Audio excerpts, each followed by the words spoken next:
Friends Technos 1962 అందరికీ స్వాగతం. Date వచ్చేసరికి May 12, 2025. టైం వచ్చేసరికి 4 PM అవుతుంది. ఇప్పటివరకు ఉన్న న్యూస్ అయితే ఇవి. న్యూస్లోకి వెళ్లే ముందు ఇండియా పాకిస్తాన్ మధ్య యుద్ధ వాతావరణం అయితే కొద్దిగా చల్లబడింది. ఇద్దరు చర్చలకైతే కూర్చుంటున్నారు. అండ్ నిన్న మన డీజీఎం కూడా అనౌన్స్ చేశారన్నమాట, ఇద్దరు మాట్లాడుకుంటున్నాం అని చెప్పేసి. సో ఇంకొకసారి కానీ ఇండియాలో మేబీ అటాక్ అని జరిగింది అనుకోండి, దాన్ని యాక్ట్ ఆఫ్ వార్ కింద అయితే కండక్ట్ చేయొచ్చు. అంటే డైరెక్ట్గా యుద్ధం ప్రకటిస్తున్నట్టు దేశం మీద. ఇప్పటిదాకా మనం చూసింది యుద్ధం అయితే కాదు, జస్ట్ టిట్ ఫర్ టాట్ అనమాట. ఇంకోసారి జరిగితే మాత్రం దాన్ని యాక్ట్ ఆఫ్ వార్ కింద మనం డిక్లేర్ చేయొచ్చు. చూడాలి ఏమవుతుందో. ప్రస్తుతానికైతే కొద్దిగా సెటిల్ అయింది. ఏదైతే ఎయిర్పోర్ట్స్ మూసేశారో ఒక 32 ఎయిర్పోర్ట్స్, వాటిని మళ్ళీ రీఓపెన్ చేశారు. లాస్ట్ 1 వీక్ లో ఇండియా మీద 30-40 సైబర్ అటాక్స్ కూడా జరిగినాయి. వాటన్నిటిని కూడా తిప్పికొట్టాం. ఓవరాల్ గా ఇండియా డిఫెన్స్ సిస్టమ్ మొత్తం ఇప్పుడు తెలిసింది మనకి. ఎవరైనా మన మీద అటాక్ చేయాలని చూస్తే మన డిఫెన్స్ సిస్టమ్ ఎలా ఉంది, అండ్ మనం అటాక్ చేస్తే వాళ్ళ ఎయిర్ బేస్లు కానీ చాలా వరకు డ్యామేజ్ అవుతాయని. ప్రజెంట్ అయితే ఇండియా హ్యూమనాయిడ్ రోబోట్స్ మీద వర్క్ చేస్తుంది. హ్యూమనాయిడ్ రోబోట్స్ అంటే ఇవి మనుషుల్లాగే ఉంటాయి చూడడానికి. ఎక్కడైనా మన సైనికులు వెళ్ళలేని సిచ్యువేషన్ ఉంటాయి కదా, ఏదైనా ప్రమాదకరమైన సిచ్యువేషన్ ఉంటే ఇట్లాంటి రోబోట్స్ వెళ్ళి అక్కడ ఫైట్ అయితే చేస్తాయి. వాటికి దెబ్బ తగిలిన ప్రాబ్లం లేదు, మనుషులు కాదు కాబట్టి. సో ఇట్లా హ్యూమనాయిడ్ రోబోట్స్ కూడా వర్క్ చేస్తుంది. ఫ్యూచర్ లో మనం వీటిని కూడా చూడొచ్చు. ఎక్కువ ఇండియా డిఫెన్స్ మీద వర్క్ చేస్తుంది. అండ్ అది మీకు కనిపించింది. లాస్ట్ 1 వీక్ లో ఎన్నో అటాక్స్ మన మీద జరిగినాయి. మొత్తం మనీ తిప్పగట్టగలిగాం మనం. అండ్ చూద్దాం ఏమైతుందో. ఇష్యూ అయితే ప్రస్తుతానికైతే సెటిల్ అయింది కొంచెం. ఇప్పుడు స్టాక్ మార్కెట్ రూపాయి అరుగులు పెట్టింది. ఈ రోజు ఇండియన్ స్టాక్ మార్కెట్ చూడొచ్చు, మీరు మంచి ర్యాలీ అయితే చూడొచ్చు. నిన్న మన national technology day. National technology ఎందుకు జరుపుకుంటామంటే మనం May 11-13 తేదీల మధ్యలో మనం న్యూక్లియర్ టెస్ట్లు అయితే చేసాం అన్నమాట.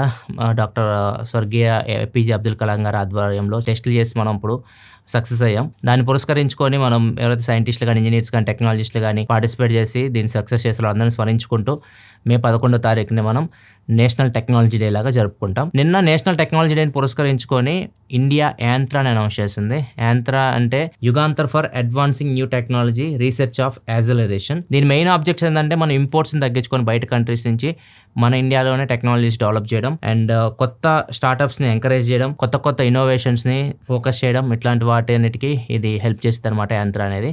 సో నిన్న దీన్ని స్టార్ట్ చేశారు నేషనల్ టెక్నాలజీ అని పురస్కరించుకొని. నెక్స్ట్ వచ్చేసరికి మాధవ్ సేత్ నుంచి. మాధవ్ సేత్ మనకు గుర్తొచ్చేది రియల్మీని బాగా డెవలప్ చేశాడు.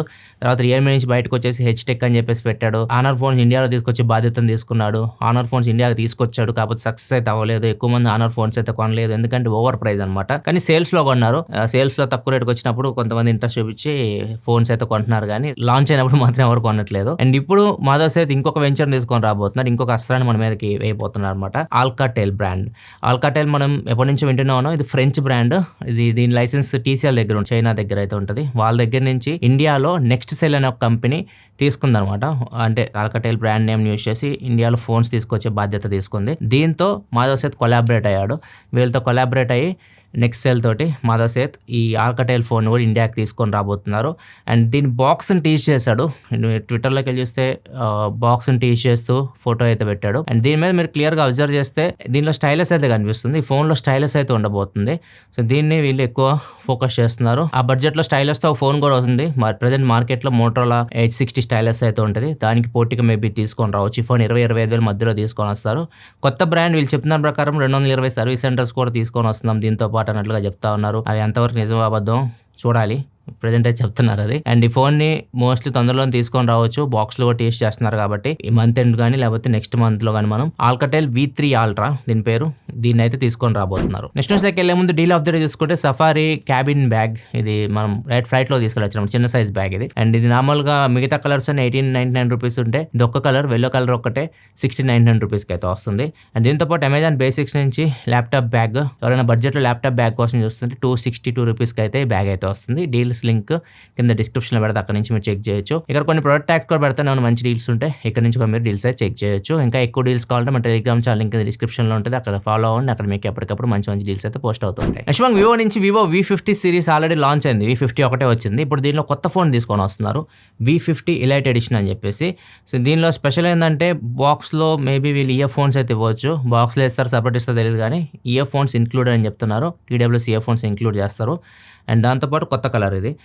ఇంతకుముందు ఉన్న కలర్స్ దీనికి మ్యాచ్ అవ్వదు, కొత్త కలర్లో తీసుకొని వస్తున్నారు. దీని ప్రైస్ ఎంత పెడతారు దీని గురించి ఏమి ఇన్ఫర్మేషన్ లేదు. ఈ ఫోన్ అయితే మే 15వ తారీఖు ఇండియన్ మార్కెట్లో మనం చూడొచ్చు. Vivo V50 elite edition. Next మనకి రియల్మీ GT7 సిరీస్ సంబంధించి రియల్మీ GT7 సిరీస్ వీళ్ళు మే 27వ తారీఖు తీసుకొస్తున్నారు. దాని ముందు రోజు iQOO Neo 10 కూడా వస్తుంది. సేమ్ ఒకటే ప్రాసెసర్, 2 ఫోన్స్ వస్తాయి 8S Gen 4 ప్రాసెసర్తోనే.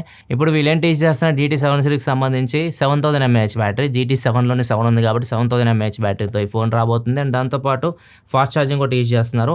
120 watt fast charging సపోర్ట్తో రాబోతుంది. 40 మినిట్స్లో మీరు 100% ఛార్జ్ చేసి ఛార్జర్ యూజ్ చేసి అని చెప్పేసి టీచ్ చేస్తా ఉన్నారు. నెక్స్ట్ వెళ్ళే ముందు కామెంట్ ఆఫ్ దట్ చూసుకుంటే ర్యామ్ అడుగుతున్నారు.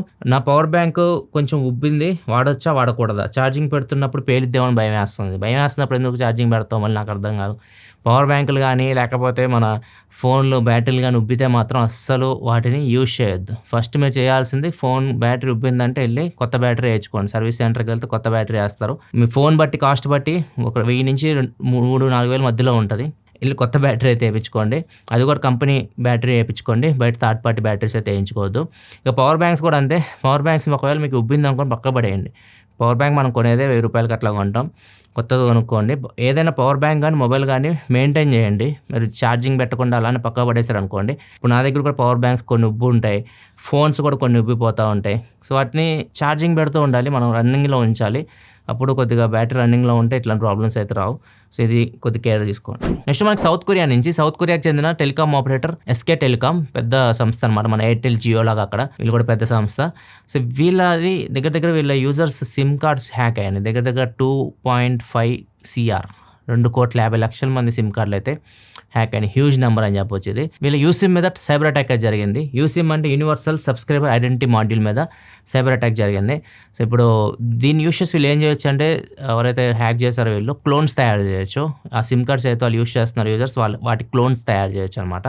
సో అంత పెద్ద అటాక్ ఇది. అందుకే అన్ని క్యాన్సిల్ చేసిన సిమ్ కార్డ్స్ ఇప్పుడు ప్రజెంట్ అయితే ఒక 60 లక్షల మంది సిమ్ కార్డ్స్ అయితే మళ్ళీ కొత్తగా రీఇష్యూ చేస్తుంది. అక్కడ క్యూ లైన్స్ కనిపిస్తూ ఉన్నాయి, అందరూ సిమ్ కార్డ్స్ తీసుకోవడానికి ఉన్నారు అక్కడ. అండ్ మొత్తానికి అయితే రీప్లేస్ చేయొచ్చు తొందరలోనే. నెక్స్ట్ వచ్చేసరికి Samsung Galaxy S25 Edge రేపు మార్నింగ్ 5:30కి ఇండియన్ స్టాండర్డ్ టైం ప్రకారం వీళ్ళు వర్చువల్ లాంచ్ చేయబోతున్నారు. అక్కడ లాంచ్ ఈవెంట్ జరగట్లే, వర్చువల్గా సామ్సంగ్ అఫీషియల్ యూట్యూబ్ ఛానల్లో మనం లైవ్ అయితే చూడొచ్చు. సో రేపు S25 Edge లాంచ్ అవుతుంది. ఎంత ప్రైస్ పెడతారు ఇవన్నీ మనకి రేపు ఈవినింగ్ కల్ తెలిసిపోతుంది. రేపు టెక్ న్యూస్లో S25 Edgeకి సంబంధించి మీకు అప్డేట్ అయితే ఇస్తాను. ఇది సామ్సంగ్ నుంచి ఫస్ట్ లిమిటెడ్ ఫోన్. ఇది iPhone 17 Airకి కాంపిటీటర్ అవుతుంది. iPhone 17 Air ఒకటి తీసుకొని రాబోతుంది 17 సిరీస్లో. ఇప్పుడు చెప్పాక slim phones and compact phones వీటి మీద బ్రాండ్స్ అయితే ఎక్కువ ఫోకస్ చేస్తున్నాయి. 2025లో మీరు ఈ ఫోన్స్ ఎక్కువ చూస్తారు. నేను OnePlus 13S కూడా ఒక వీడియో చేశాను నేను, దాని మీద కూడా చాలామంది ఇంట్రెస్ట్ చూపిస్తున్నారు. ఈవెన్ OnePlus 13 సిరీస్ కంటే 13S మీద ఎక్కువ పబ్లిక్ ఇంట్రెస్ట్ చూపిస్తూ ఉన్నారు. సో ఎక్కువ మంది కాంపాక్ట్ ఫోన్స్ ఇష్టపడుతున్నట్టు అర్థమవుతుంది 2025లో.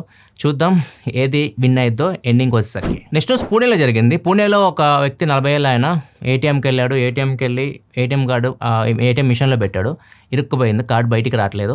ఇంకా ఆయనకి ఏం చేయాలో అర్థం కాక పక్కన ATM బ్యానర్లు అంటించి ఉంటాయి కదా, కాంటాక్ట్ అని చెప్పేసి అవని. సో వాళ్ళకి ఫోన్ చేశాడు. ఫోన్ చేస్తే వాళ్ళు చెప్పిందలా చేశాడు అనమాట. వాళ్ళు చెప్పిన డీటెయిల్స్ ఇచ్చాడు, ATM పిన్ అన్నీ ఇచ్చాడు. తర్వాత చూసుకుంటే 1,20,000 అతని బ్యాంక్ అకౌంట్లో నుంచి అయితే ఖాళీ అయిపోయినాయి. సో ఇప్పుడు ఏం చేస్తున్నారంటే స్కామర్స్ ATM లోపల చాలా ATMస్లో ఎవరు సెక్యూరిటీ గార్డ్స్ అయితే ఉండట్లేదు, CC కెమెరాలు పనిచేస్తలేదు కూడా తెలియదు.